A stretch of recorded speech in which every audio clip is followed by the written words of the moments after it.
I remember they were throwing paper in the air, and it was just this mayhem.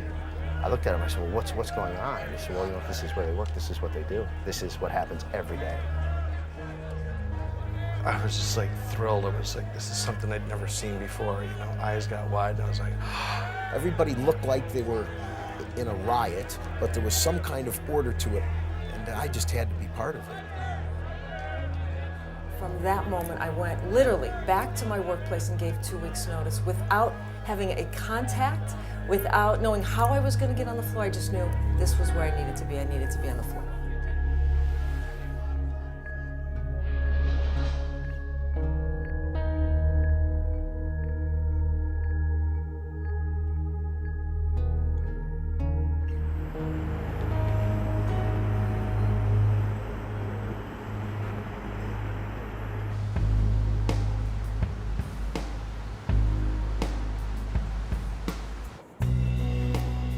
The biggest pits in the world are here in Chicago.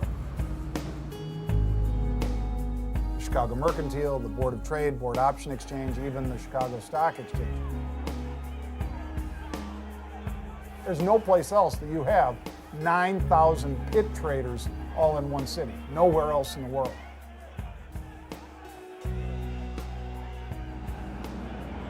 this is the bastion of capitalism. Player of railroads of the nations, stacker of wheat, hog butcher of the world. That's what we do here. You know, if Chicago's known for anything else, let it be the trading capital of the world. This is LaSalle Boulevard, all the way down. Summertime, it's absolutely beautiful. All the trees full up. This is where trading started. I mean, why do we have so many traders here? I think it really is an entrepreneurial spirit, and it's a very competitive environment. I know the guys on the trading desks in New York are also very competitive, but it's not physical. Chicago, it's physical.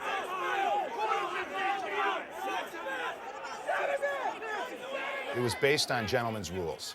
It was based on integrity, honesty, mutual respect. But the business in the pit was the furthest thing from gentlemen's rules. I mean, you saw the worst in everyone.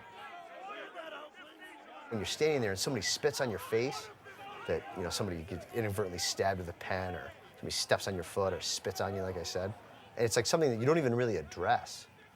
It's like completely, you're immune to it. It's like, it's silent, it's quiet in the chaos.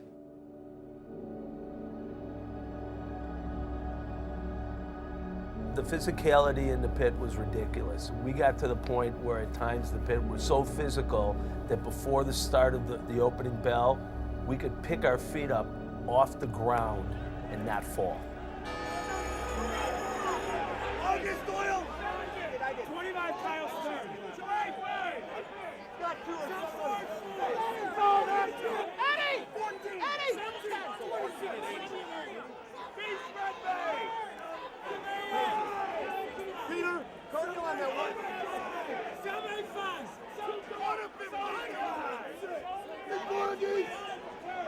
The open outcry process is, you know, 80% bravery. I mean, it's a perspiration game. You have to have nerve. Some are brilliant, some are totally eccentric, some are totally nerdy, some are just flagrant jerks. At the Board of Trade, the interview process that I had to become a member, and I remember the one question they asked me, what do you want to do? And I said, I want to make a lot of money and leave. You never found an ad in the paper. You know, it was all people who trusted you. Found a friend of the family, got you on there because you were sharp or you had potential.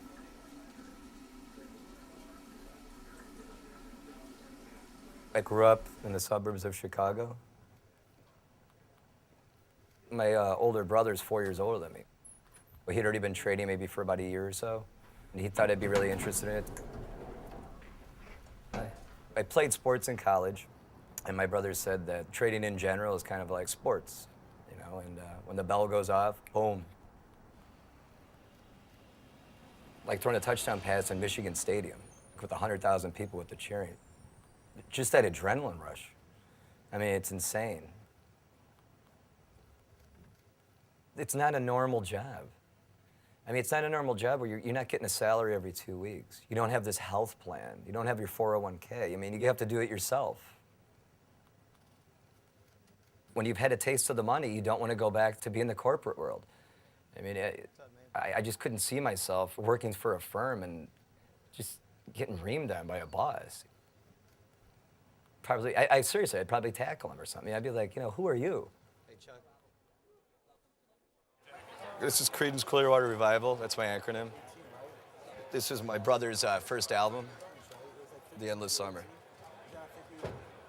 And I got it for, you know, colorful reasons. You got your little groups. You got your Southsiders, you got your Northsiders, you got the Jewish clique, you got the Irish clique, you got the Italian clique. I'm Polish, I don't think we have a clique. You got to mesh and find your niche. There's a lot of uneducated people, which doesn't matter. You know, the uneducated people have a tendency too to make good money. When you're in there from 8:30 to 3:15, it's all about money. One guy's misery is one guy's, you know, profit. Sad to say, but that's true. Not that I take advantage of that, but maybe I would. By the middle of the 19th century, Chicago was emerging as the transportation hub of America. Trade routes by rail and water converged on the city, giving birth to its famous stockyards and slaughterhouses, and a town hall market that would later become known as the world's first modern futures exchange. On April 3, 1848, 83 merchants founded the Chicago Board of Trade. Futures trading provided an opportunity for buyers and sellers to manage their risk against unpredictable price fluctuations. Too many cattle this year? Well, the beef prices are low. Drought in the Midwest? The corn prices go higher. If both the buyer and the seller can agree on a price ahead of time, we call this a futures contract. This agreement allows them the opportunity to protect themselves against paying too much or selling for too little. So who are all these guys yelling and screaming, and what are they doing? As the exchange grew in popularity, at times there'd be more sellers than buyers, or a demand with no one there to meet it. Entrepreneurs saw an opportunity to take advantage of this imbalance, working in the middle as both buyer and seller. This allowed them to profit by speculating with their own money while filling a vital need for market liquidity, or the ease with which goods can be bought or sold in the marketplace. These early speculators became known as local traders. As their role expanded over time, they became major players on the trading floor. In 1981, the Chicago exchanges introduced metals, energy, currencies, bonds, and stock indexes, attracting more interest than ever before. Soon, calls were coming in from all over the world. The modern local trader might trade hundreds, if not thousands, of contracts in a single day, often getting in and out of trades in seconds, each time risking their own money in the hopes of profiting as they hold their own against the expanding market.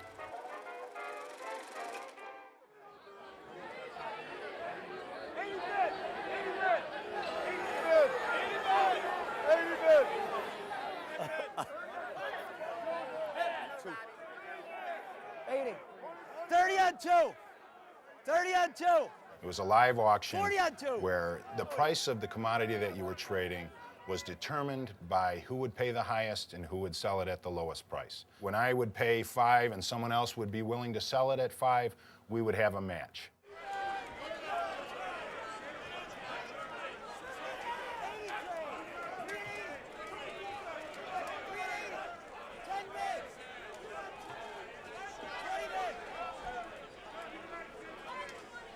We would acknowledge it, check it in the pit by saying, you know, I bought so many contracts from you at this price. And then we'd write it on our cards. We'd end up handing in our cards to our clerks, and the clerks would take it to our clearinghouse. Yellow coats were designated for clerks. Other than that, all the different colors and different designs that you see down there was to make you stand out among the crowd. There were guys that had checkered jackets, red, white, and blue jackets. Anything that made you stand out in your area of the pit because you needed to be seen.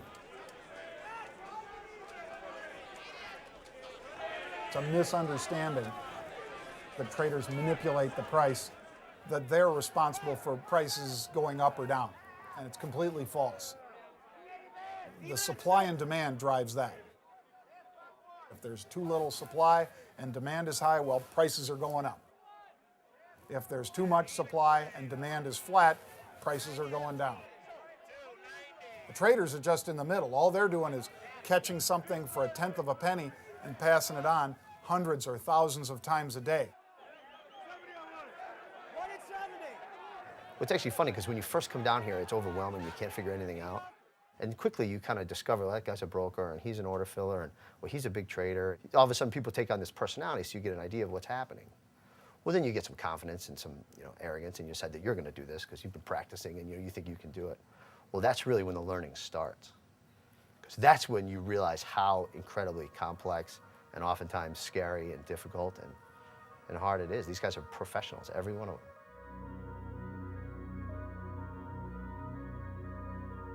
Each and every day to go in there, trade your own rent money, not know whether you're going to make money or not, is terrifying to a lot of people. And I found it to be very, very scary.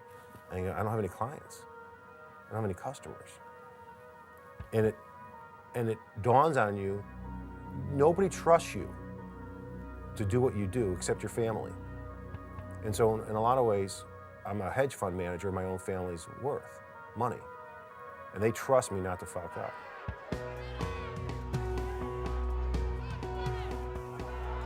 The nature of trading is buying for one price and trying to sell it at a better price, period.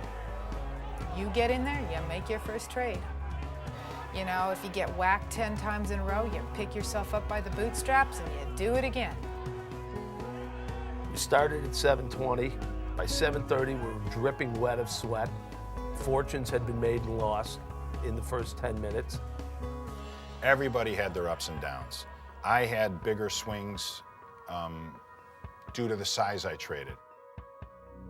It really depends on how much you put on. A five-tick day, a five move from 1 to 6, you can make millions of dollars depending on how much you put on.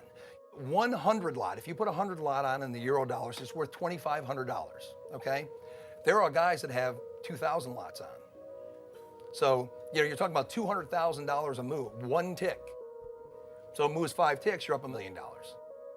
If it goes 5 ticks against you, you're down $1 million. If you traded a few contracts at a time, your risk was limited. If you went and took on the market and bought everything available, your risk was enormous. There were traders that went into the pit every day and risked a house. It wasn't unusual for guys to be making 20, 30 grand a day. It wasn't unusual for them to be losing 10, 20, 50,000 a day. And a lot of times you did that on one trade. Whether people like to admit it or not, this is a form of gambling. How is it not? If you buy a stock, you're buying the idea that that stock's going up, right? I mean, that's what we do, and options are the same way. I mean, there is a gambling mentality to what we do down there. It's gambling to go down there every day because you are risking something. But the rewards were phenomenal. If you took the biggest risk, you're either going to get crushed or you're going to be the happiest man on campus this afternoon. I think somebody once said that floor trading offered blue-collar guys a chance to get in with the big boys. Commodity trading only has 2 purposes. 1, to make a lot of money. 2, to manage a lot of money. And the faster you make big money, the faster you can do things with your life. And I think that's what it's allowed me to do. The numbers for successful guys are fleeting because you're only as good as your last trade. It's what you don't lose. It really is. I mean, there's been guys who've made more money than me, but for some reason or another, it was taken away. And so I think the more successful trader is the guy who can keep it for, to the 10th, to the 9th race. The good traders know when to make money and leave. I tell you, I went to work every day. And when I wasn't at work, I was a miserable human being. I mean, without a doubt, I wanted to be back at work because I knew how much money you could make. And so when I go away on vacation, it didn't matter what I spent because I knew I was losing more not being at work, you know. And then somebody said, but you could be losing money. And I go, you know, you never think of it that way. Everything can be traced to being around the best traders in the free world. I would watch these guys trade in my pit, and I would say, if they're buying, I'm buying. If they're selling, I'm selling. But I also wanted to see, what was important to me, how they handle a loser. It's not what you make, it's what you don't lose that determines how much money you have at the end of the year. I would watch these bigger traders and I go, how do they handle the stress of having a losing trade? What do they do when they had a losing trade? I literally just learned by watching the most successful people in the world. Certainly the numbers that come out of these places, how much money people make, can be staggering. Yeah, my assistant, who's pretty junior, she makes a little bit more than my brother does. My brother's a cardiac anesthesiologist. My assistant is 3 years out of college and likes to drink beer. You had a bunch of young kids making more money than they knew what to do with, and they found things to do with it. Such as? You know, I mean, anything that you can think of that you could abuse yourself with, that was part of the lifestyle. There were 5 guys that rented a bus to take them to Michigan golfing. They hired a couple girls to go on the bus with them. And by the time it wasn't me. I want that out.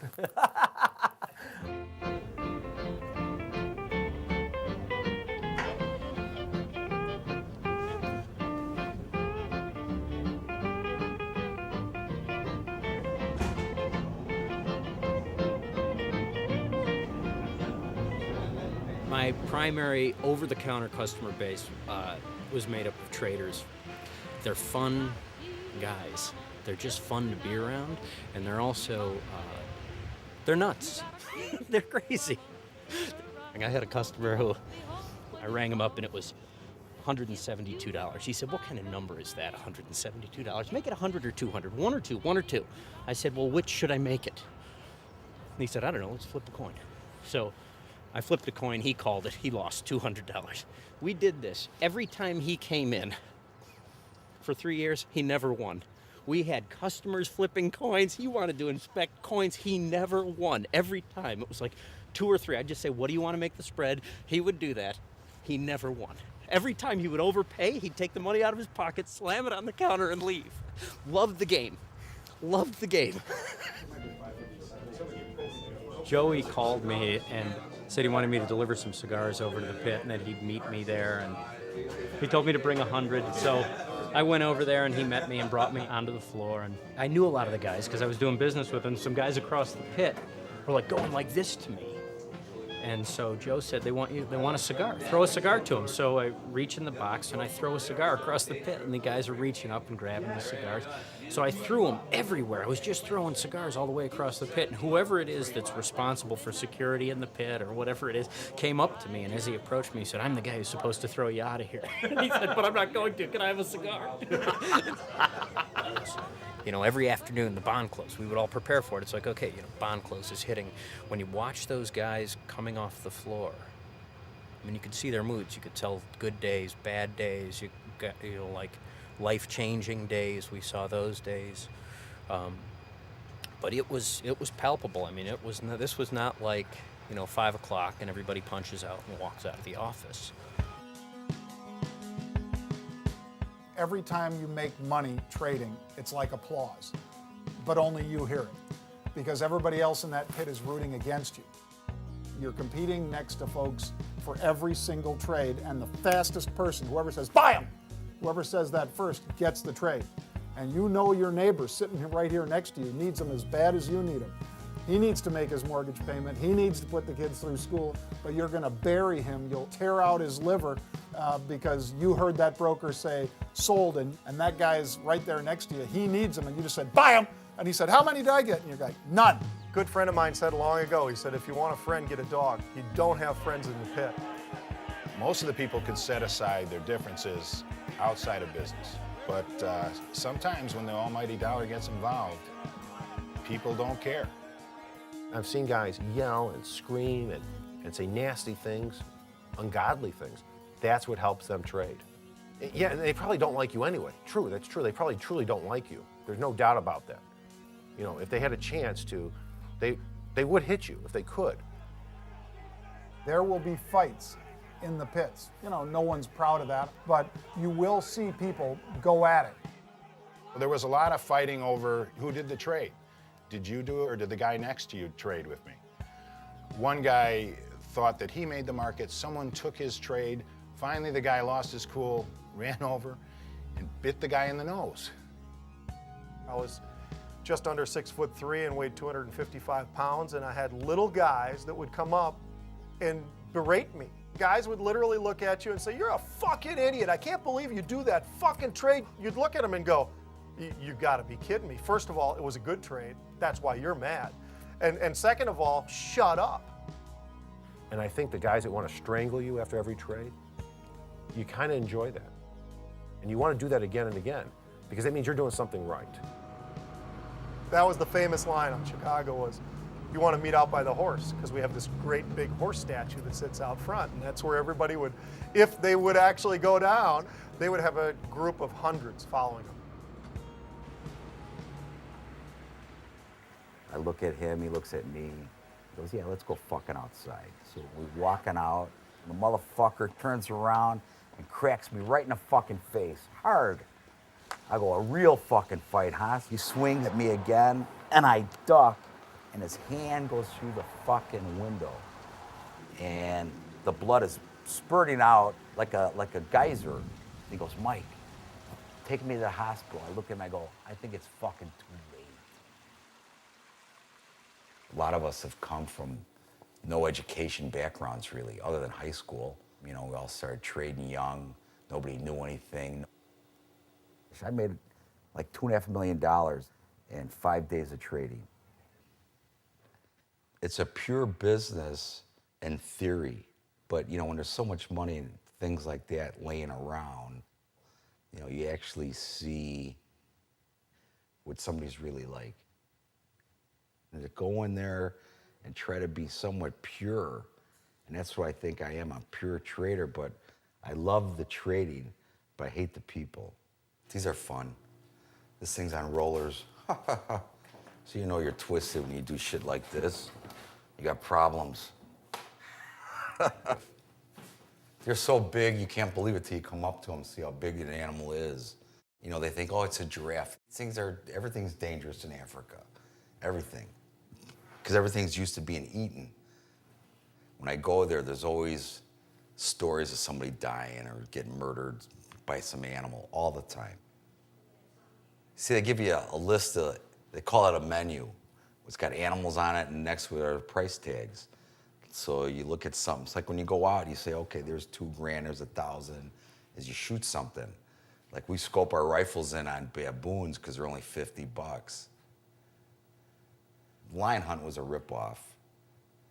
It's like the fucker, they let the thing out of the fucking cage and I shot it. That's the feeling I had. Yeah, it wasn't right. Well, the rhino was the complete opposite. I always said it was the last time I was happy when I got charged by that rhino. Yeah, it's just not any fun unless you can die.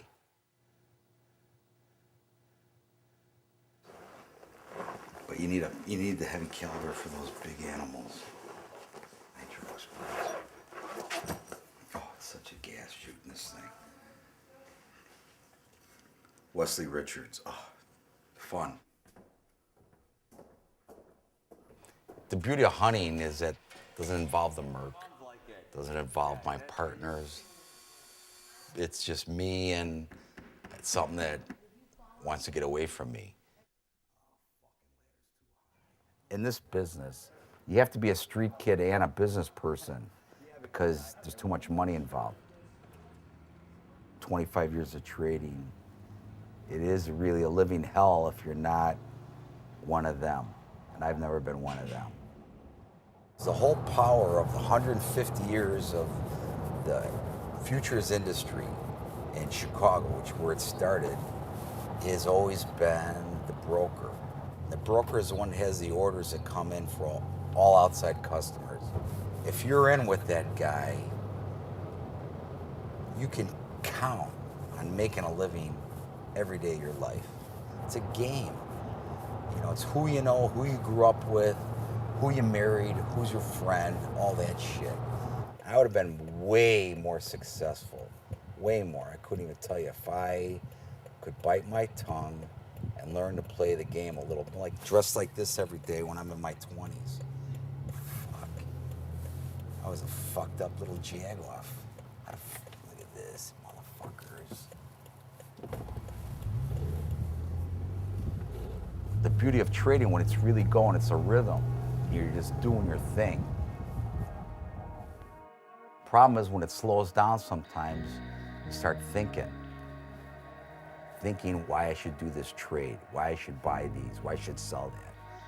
And anytime anybody thinks, you're usually pretty fucked. I call the market a big whore. The market is a whore. It's out to fuck as many people as it can. That's its job. It may not go against you fast at first, so you'll take a little heat, because it'll go against you a little bit, and then all of a sudden it goes a little more and a little more, and you kind of get like it feels like a hypnotism sort of thing, where you get caught in this downward spiral.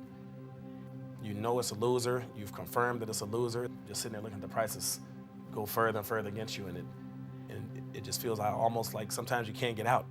Say you're down like $12,000. You're like, I should walk out of here. I should realize, I'm past my limit and walk out of here. What's the next thing you do? You're like, well, what the hell? Just, I'll buy a couple more. And then wham, it goes again. And the thing that goes through your head is like, all right, how much am I losing right now? There goes a car. There goes a house. It's like someone hitting you in the balls, never ending. It's like wham, wham. It's like, okay.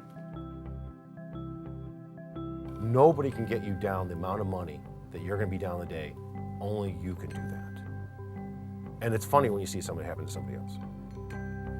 It's very, very public, and so those guys that saw you lose money will probably, twist that knife in your side and say, boy, they looked pretty good an hour ago, didn't they, Pete? That's a vindictive crowd. It really is. There's a joke that we always used to say when you go on the floor, you've got the scan card, you've got to scan your way in. Well, if you scan it and you look down and the light's red, the guy behind you is like, ooh, bad day yesterday, or how you looking there? You're like, oh no, it's good. You're like, come on. And it goes green, you're like, all right, yes. They're alive for another day.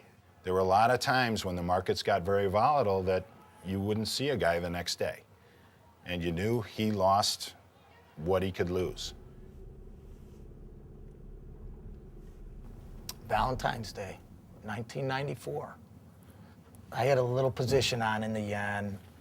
The Japanese and the Americans were trying to make a trade deal, and they kept extending the deadline. And finally, they said, there's not going to be a deal. So when we walked in on that Monday, our market was limit up. So that position immediately was like 40,000 against me. And it was rallying. That's $1,000 a point. So every time it rallied 1 point higher, I lost another $1,000. Well, it rallied 100 points. It was $150,000. It was pretty crushing, the feeling of despair where, oh my God, I've lost everything. We had basically moved back in with my parents.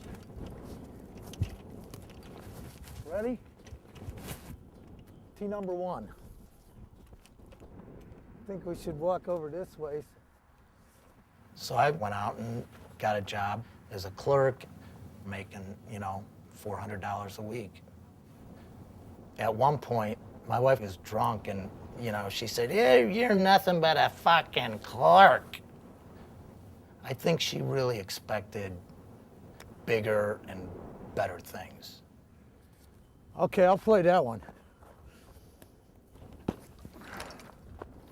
What's really nice is when the weather's a little warmer, but it's too cold for everybody else.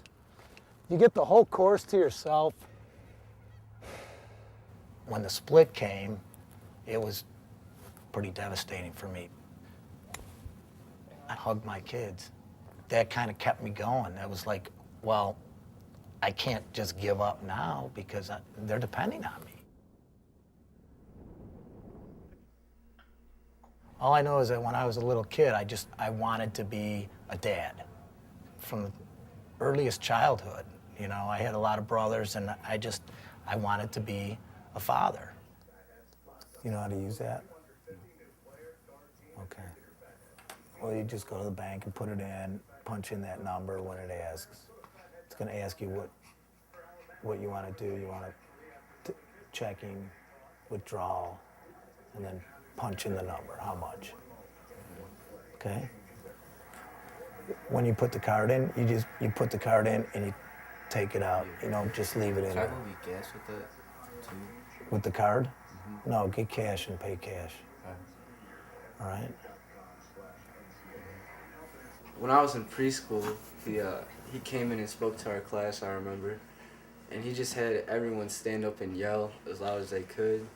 And that was basically what I figured he did all day. I didn't really know.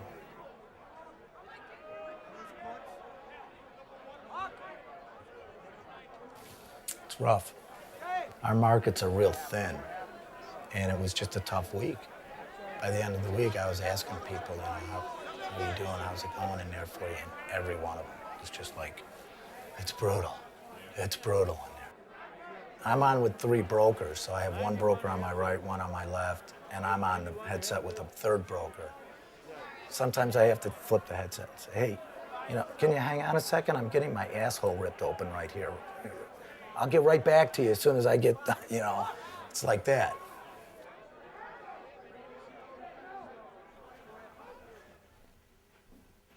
The lottery is like $320 million right now.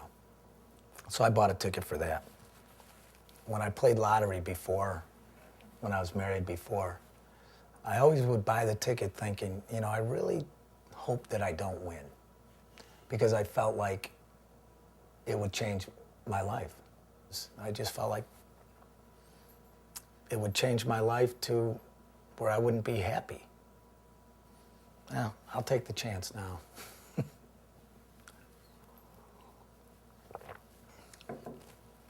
And you will have a big loss. And it's how fast did you cut your losses when you started to incur those big losses, and then hopefully you didn't have something like a drug addiction, an alcohol addiction, which break traders down. And there was an incident where somebody had dropped drugs, yet nobody, and everybody's looking at it, and nobody would pick it up because nobody wanted to, you know, be incriminated by what was going on. So everybody's sitting there looking at the drugs, nobody would pick it up. Drugs and alcohol is a horrible stereotype of this business. I think that the high-strung type A people, you know, gravitate towards that, whether it's this industry or the sports industry or the film industry or, you know, insurance. It doesn't matter. I mean, those people, I think, you know, that's a functionality of the personality, not necessarily the industry.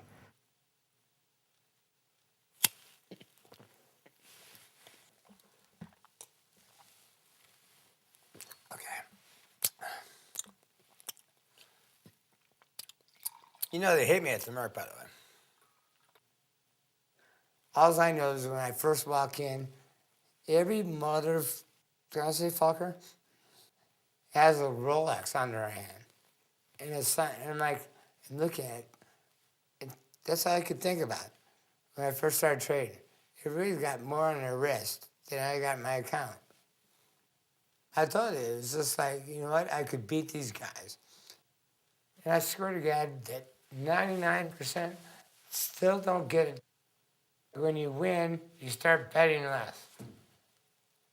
Bet more. I mean, there's one roll that you can make $100,000 off. Let it ride. If you roll 3 6s in a row, let it ride. Let it, the winner's ride. Money gets you super checks. I'm talking, I fucked the Playmate. Isn't that what every guy's fucking dream is? Right? The other thing about trading is just don't lose money. When you lose money, it changes everything. You can't keep going losing money and expect to live the same life. Somehow God or somehow some spiritual thing just whacks you. Or you want to buy something expensive because you've made it, and you've made enough money to buy it. You start losing every day. You buy a house, you can't make any money anymore. You go on an expensive vacation, but as soon as you say you're over the hump, I don't know. How do you deal with that? How do you deal with I didn't have to. Make money every day. Did you make money every day? For a long time, yes. Did you, what happened? You don't trade now. Do you trade now? Cut. I remember seeing 2 or 3 grown men on the steps of the pit at the end of a crazy day in October of '87 crying. And I mean, that leaves a heck of an impression. These were the men that, you know, they could do no wrong. They were there first. They were some of the pioneers. They had built huge fortunes, and they were just the wrong way on a day where it mowed them down. Because of what can happen and how much money they can lose at a rapid pace, the stress level was too much for some of the guys who actually took their own lives. And these guys were married with kids. So you're talking about enormous amounts of stress, and they just couldn't look their wife in the eyes anymore, or their children, and it's pretty brutal, really brutal. A couple months ago, I told myself I'm leaving the floor. I definitely want to leave the floor. My overhead is insane. My gross profit was always growing, and then just over the past year, last year, for example, less than half of what I made the year before. 8:30 opens, like the stock exchange, everything, all cash opens at 8:30. The trade was at 7:30 because the unemployment number came out at 7:30. And so I missed that move, which if I was on the computer, I would have had a chance of trading the number and probably been done at 8 o'clock. Instead, you know, I got to stick around and wait for a move later on in the day, hopefully. We're obviously going computer, whether it's, you know, tomorrow or, you know, a couple months from now, I don't know. You can just tell by my coat too. It's faded just like the floor. There isn't this floor trader presence like there was. It used to be that there was a couple thousand guys, I don't know the numbers, that were trading in the pits. We had as much as 500 people in the pit when I was there in the 80s. Now there may be 50 guys in the pit. And a lot of the business has gone to electronic trading. The internet became very commonplace in the 90s. And the speed at which the information was learned by all players in the marketplace became so fast, everyone got all the information at the same time. The trading industry started to go with the information industry and went side by side with that. They wanted to be able to trade instantly when the news came out. And as they've leveled the playing field, the people in the pits have lost a lot of their advantage. The computer brings in so much girth that there is no need for individuals to bring liquidity anymore. Well, in the old days, it would trade 5, 6, 7, 8, 9, 10, and a lot of trading would take place between 5 and 10. Nowadays, the market instantaneously changes price from 5 to 10, and there's nothing in the middle. And as the markets have gotten more sophisticated, the customers know where things should trade.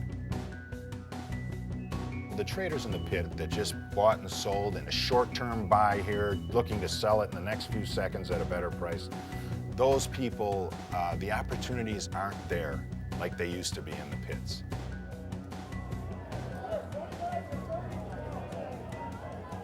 You could see it in the NASDAQ. The volume started to drift away from the pit. There would be less volume, and I was spending more in commission trading with the box, as I call the box, the computer. The most vile invention in the world. It is just a disgusting thing. In the 70s, I was on Wall Street. I was at the discos, late night, having fun, and I was a trader. And it was immediate gratification because you'd come in the morning, you'd have money in your account. The next thing you know, oh, geez, I just made $1,000. Let's go out and have some cocktails. And we were sky high for 20 years. Should have retired, but I didn't. Back to the miracle. I grew up in the late 50s, early 60s. So I didn't learn computer games. I don't have that ability. I'm 51 years old and it's killing me. Typical weekend. I get done with work on Friday, I come home and relax. My kids get out of school. I'll give you guys a little squirt over here. Makes you begin to question, can I still trade? Am I a trader? Nobody's bulletproof. It's one of my favorite shirts. The last 5 years have been very hard. We certainly don't mention finances in front of the children. You gotta tighten up the belt strings. So we just, we like the sale rack, we like the values. The pits are what made Chicago a banking center. 50% off. It is a travesty that they are hell-bent on going computerized when the system works as it is. They just want to get rid of it and forget about it. Have to wait another year until one of these guys gets marked down until the clearance. And it would have been the best power washer ever. But patience is a virtue. The computers really changed the dynamics. You don't need market makers anymore. Yes, they're in the pit, but they're not necessarily making a living the same way they did maybe 7 or 8 years ago, and definitely not the same living they made, 20 years ago. Okay, what do we see here? See, here's the depressing part of a computer. They are the thinnest of the thin in terms of people. Trillions of dollars change hands every day on the online platform and Globex, big numbers. But the pits, no. Why? Because there's huge bids, there's huge offers, there's no space in between them. Easy for the computers to match up. When there's a bid of 3 and an offer of 4 and it's 20 zillion up, you really don't need a lot of human outcry to add liquidity, which is what humans do best. You got to realize 95% now of all global markets are electronic. I don't think you can find any pits overseas. The grains, coffee, cocoa, sugar, the softs, everything's switched over to electronic. You'll have algorithms that says I want to buy them at this level, sell them at this level. If I'm taking a profit, I want it to be this much. If I'm taking a loss, I want it to be this much. And then the computers will just run, pumping in bids and offers all day against other computers. Now what you have is only program traders.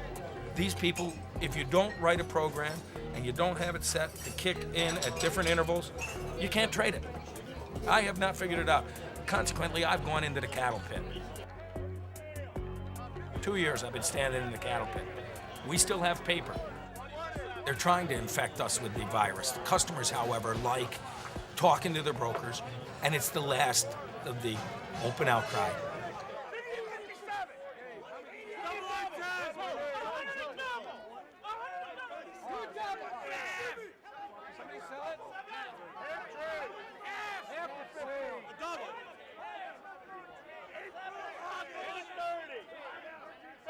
I think one of the biggest reasons some of those cowboys made so much money was that they were excellent at reading people. You're picking up the clues of the brokers' faces, you're listening to the volume, you're hearing the noise. You can determine the fear level in the marketplace. But when it changes to the screen, you just see prices, you see numbers flashing back and forth.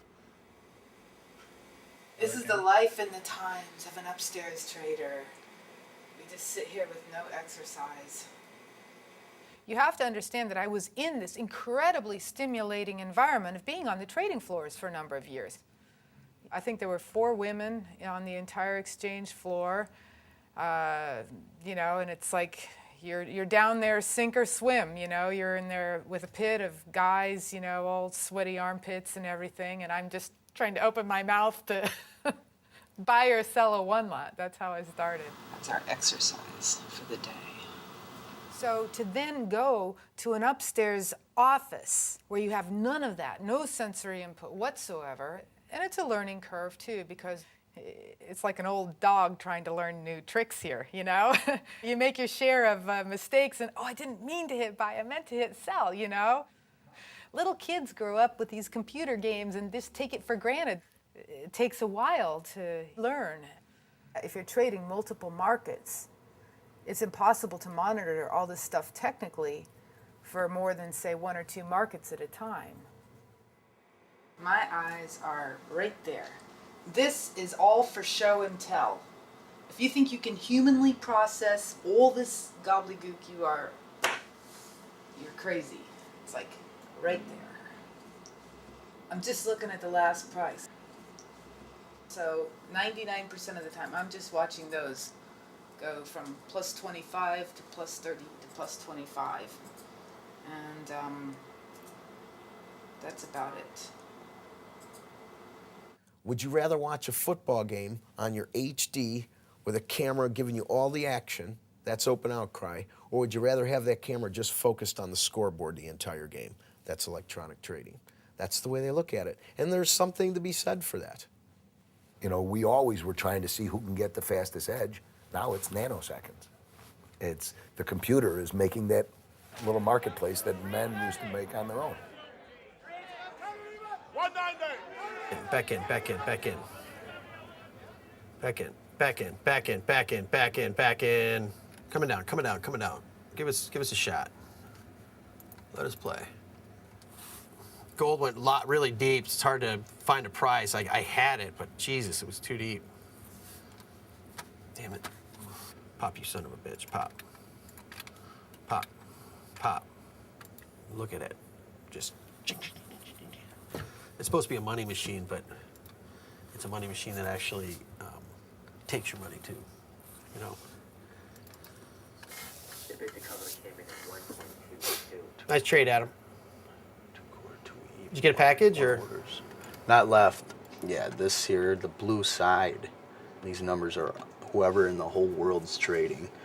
These are their bids, meaning they want to buy it at that price. This red side's the offers, and we call it the ask. They're asking for you to pay this price. Go, go, go, go, go, go, go, go, go.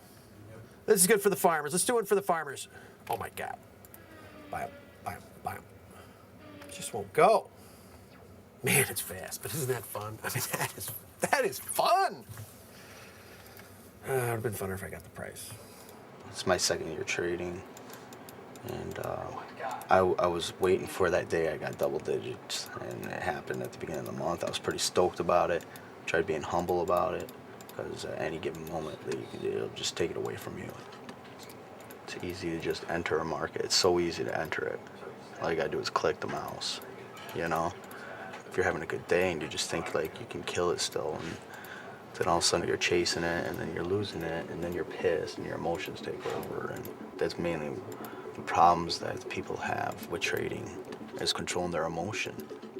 That's why now people make computer programs and plug them in the market, because it can't get emotional.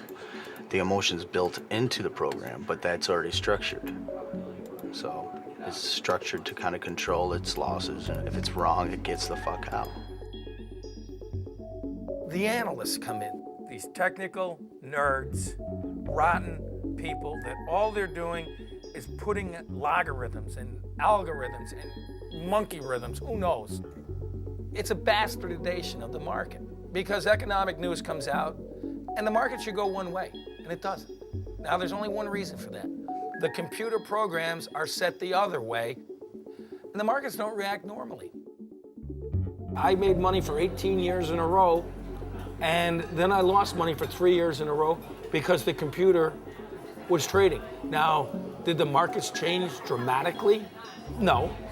The market still moves up and down, but the computer makes it impossible for a trader to trade. The basic principle is that one person should not work with the computer alone. Generally, there should be two programmers who should work in pair, so they constantly, review each other's designs and code. One person's talking, one person's typing. So like I'm typing, I'm thinking through, and he's saying what's going on. Reviewing in real time. Right. So we're adjusting as we're typing. That becomes. These people have programs. They say it's a wonderful system. There's no hijinks in it.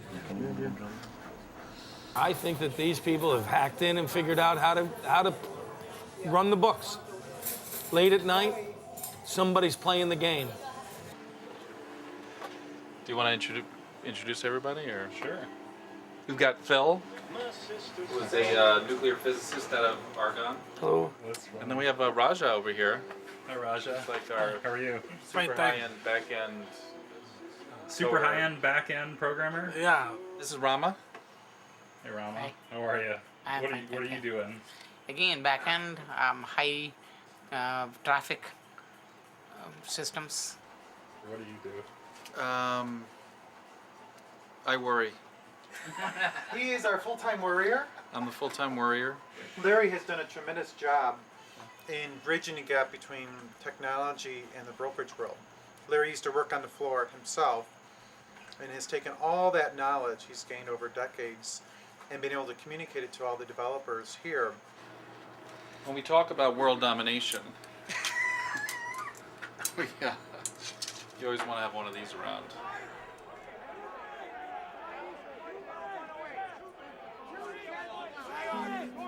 Most of these people come in the morning, the bell rings, they do their little trading, the bell closes, they go home, but they're not thinking one step ahead, and they're not planning one step ahead. Very few businesses will survive being run that way. Where is your business plan? Where is your forecasting? Which markets are changing? Where is the opportunity? Where's the technology to take advantage of? They haven't learned to adapt. You got a case of Darwinism here, I've been wanting to get in the computer, but I've been forcing myself to do trades I shouldn't be doing, meaning trading bigger than I should. Putting more chips on the table when I should be taking away chips. That pit just sucks you into the big contract. And it takes you to that realm where you should be sticking to my guns on what I do, but I get away from that when I'm in the pit. For people who have the money to make the transition, great. But for me, no. Every time I think I'm there, it's like I get slammed. It's just been it's been such an uphill battle right now.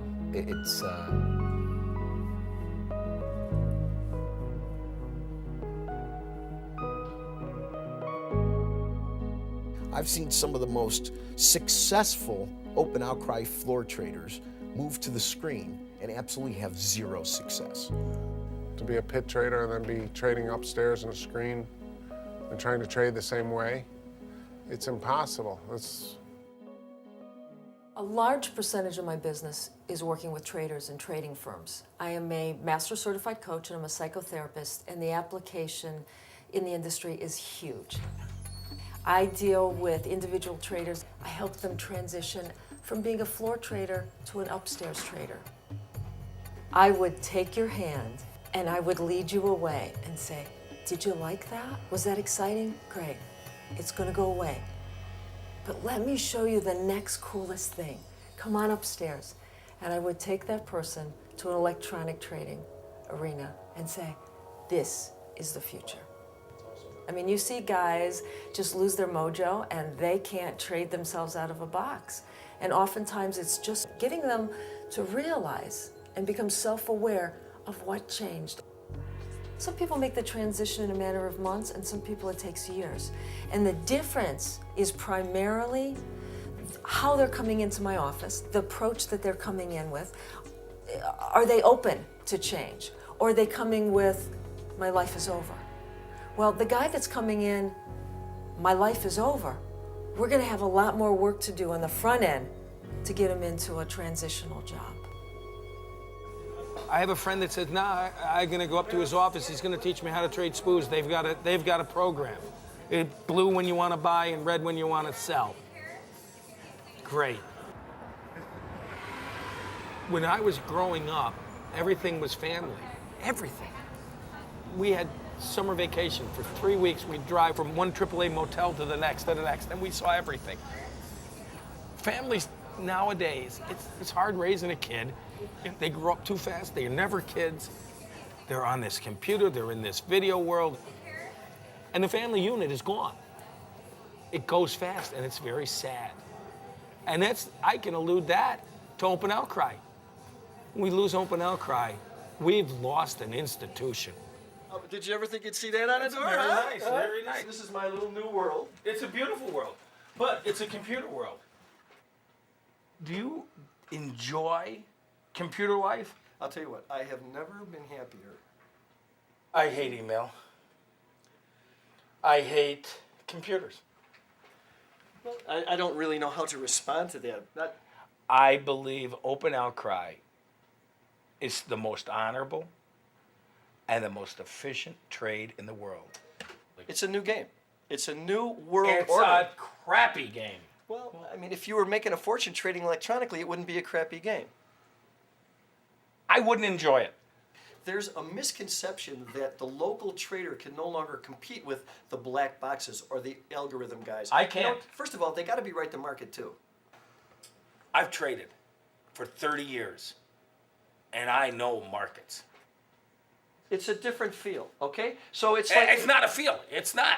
let me propose point. this analogy. You're a musician, but you're trained in classical music. Okay. All of a sudden, does that mean you can't play jazz? That's arrhythmic? That's atonal? Sure, you could. You prefer the classical music or whatever it is. The market is like a symphony. And as a musician, you have to be able to play the music that the conductor gives to you. And that's, I think, what the world has evolved to. Every market, its volume is dominated by computers. Not cattle and not hogs. Okay, I stand corrected, you're right. But that's only a matter of time. But they have this program where they're bid for 100 every nickel. You hit them some miraculous way. The computer gods, I bought one. The rest is canceled. Where did it go? I don't know. They have better programmers. The people that are making money are the programmers. I say the computer is the worst and the most evil thing of trading that I've ever seen. It's neutral. If I could convince you of anything after our discussion, I want you to get this idea of somehow this alternative trading modality is evil. And those I of us who can't win. thrive on- I cannot beat the computer. And that's not the computer's fault. It's not that my competitor is evil. He's better. He's more efficient. If he's following the rules. It's more devious. Why is it They devious? do Why is have this- these programs out there. Trust me when I say these people are cheating on the computer. All right, let's stop right there. They're cheating whom? Some people have better sources. Some people have better servers. You want to race your car? Get a Ferrari, get a Yugo. It's the same thing. It's just a car. I just want you to know that it's a neutral entity. It has no I soul. disagree. It has no conscience. It doesn't. It's evil. Well, what can I say? You know. And I think what happened in our industry is when it did, the open outcry started going away and went to the computer, people were in shock. A lot of my friends left the business and are still looking for another place to go.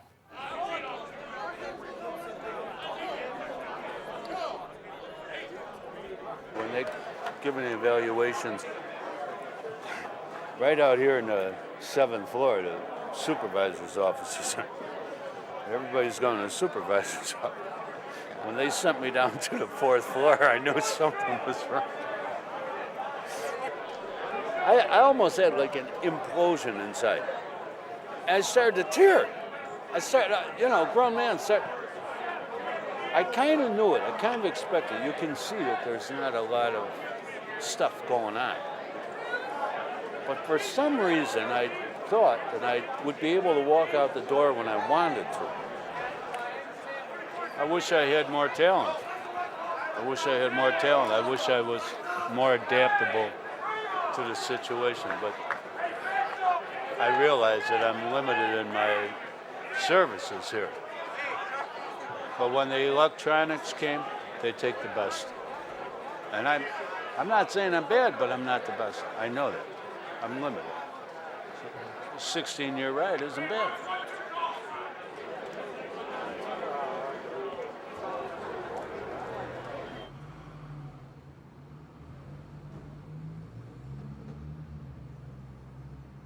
I was going to establish an office, computer trading, and then I pursued that.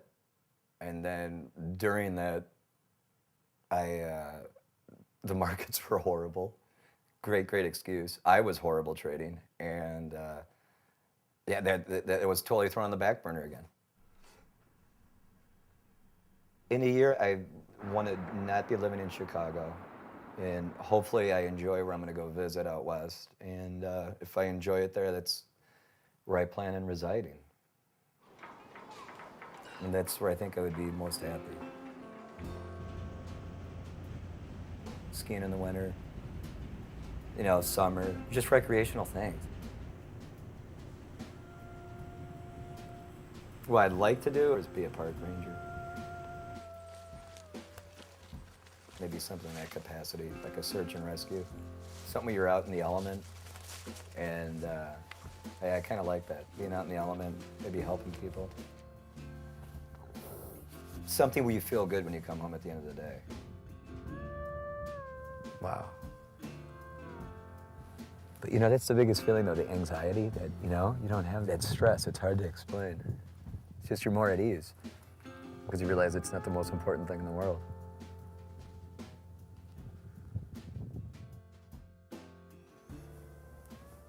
I don't know if you noticed how the house is kind of cool. I could never keep the house this cool when I had the wife and kids here. You know, we'd have to have it on 72. And then when Bobby comes and stays for the weekend, I'll turn it up a little bit, you know, for him. But during the week when I'm here, I just turn it down and my bills are like nothing. I'm very happy, comfortable here. When I come home from work and there's nobody else here, this guy doesn't leave me alone. I can't go anywhere.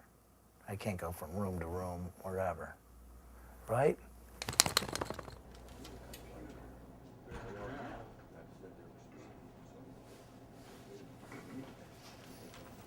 And as far as Bob, I would love if he, you know, got interested in the business and found that he was good.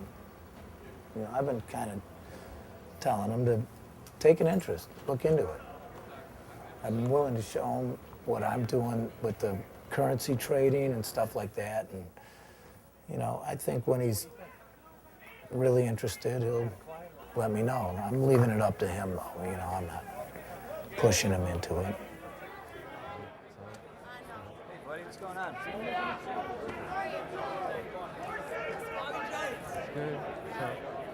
Remember my son Bobby, right?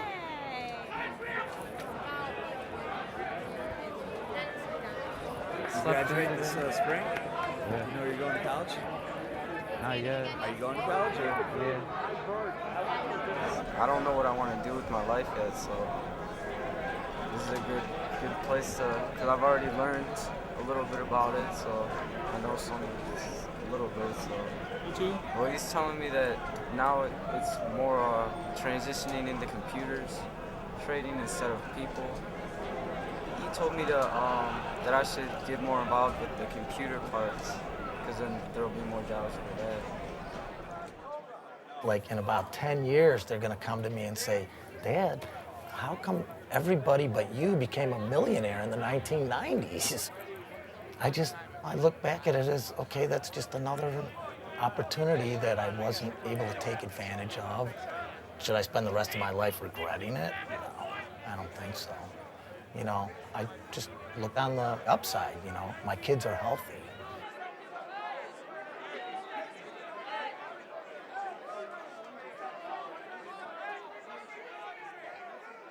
It's hard when you've been doing something 25 years, making good money, and then it just stops. Not because of anything you did, it just stops.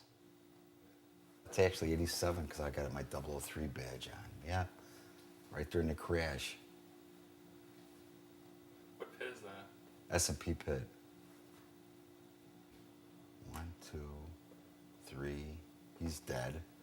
That's 3. He's retired. He's shot. That's why I got into the casino business. I wanted to get out of this whole business. I always loved kid stuff. And I always collect little. I just like kids. It's weird. Kids and warriors. These are great kids' moccasins. The only reason I've gotten this far is because I've been tortured my whole life. As a child, I was tortured from my alcoholic father.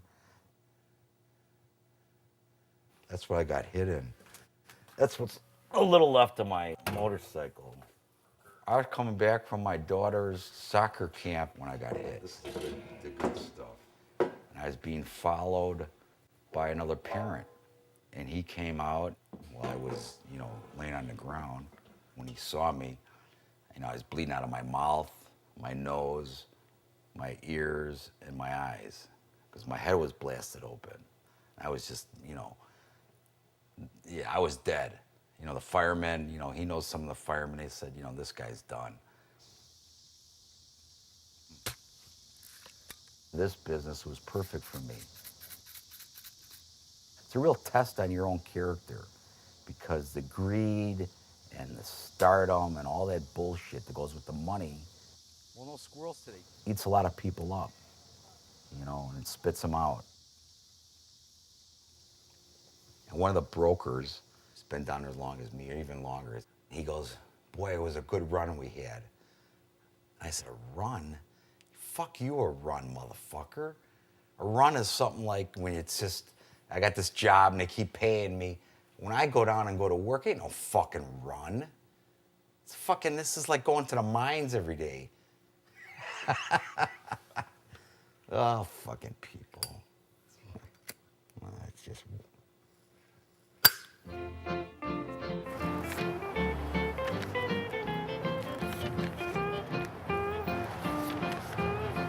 Okay, then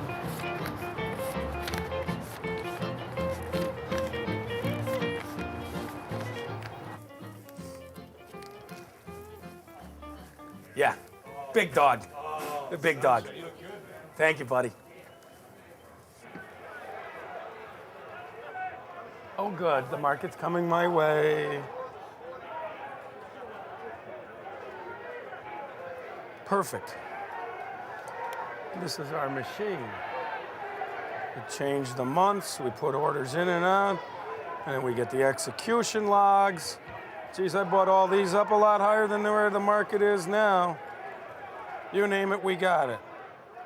It's a crazy, crazy world we live in. All right, now, I'm gonna go into the pit and trade.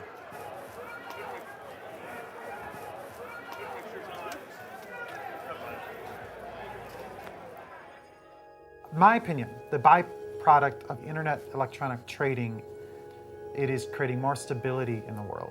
Stability meaning sharing wealth, but also sharing resources. If you didn't have these traders trading every day, it would be very unstable. When you have traders trading against a particular commodity, it stabilizes the entire pricing scheme because it's a very efficient marketplace. Whenever there's a change, there's a reaction to the change. So the more people that you have trading throughout the world with different perspectives, the more stable the overall price of commodities will be.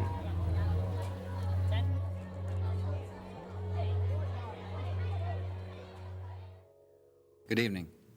This is an extraordinary period for America's economy. Over the past few weeks, many Americans have felt anxiety about their finances and their future.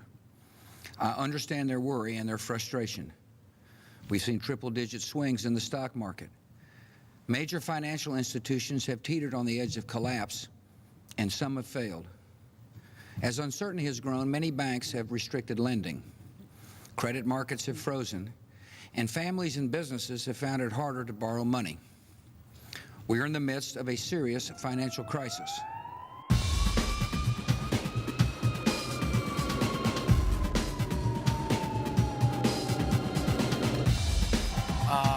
Yeah, it's 350 points down in the Dow again today after, you know, it was positive several times. The S&Ps rallied 50 points in the morning and ended up down 30, and the markets are under extreme pressure. The world is on fire right now. Listen to the siren. I mean, does that sum it up? It's probably every city in America sounds just like that. How's it going? Dude, 4,500 bucks. Nasty, dude. Yeah. And awesome, you know. But it's weird. You have to be patient, but then the patience has to turn into incredible decisiveness, you know. Right. You gotta be patient, like let it happen. It's coming. This is a price I can use, and then you gotta just hit it so fast. You know, and where I want to get in is where that stop is. Just, damn, Well, you know. oil's starting to do something here, so. Is it? Okay. Let's do it. Let's do it. The big announcement was earlier in the day when we had the interest rate, a worldwide interest rate reduction, which is pretty unprecedented. Even with that amazing moment, which would in normal times rally markets, you know, rally Dow market, the Dow probably 500 points, we're looking at a negative down day still. And you can look at the S&Ps. This is on the first, that first initial reaction. And of course, they overshoot that. Everybody's looking for a way to get out. So I think what we're hoping is for it to rally. But the entire planet is, you know. It's a whole global effort now. It's not just us. You know, it's just, we affect it. We're a big part of the global economy. So they don't want us to fail. They can't have our dollar fail because we're a consumer nation. So if our dollar's doing bad, they're going to do bad. What's your role in all this? I ride the wave. That's all I do.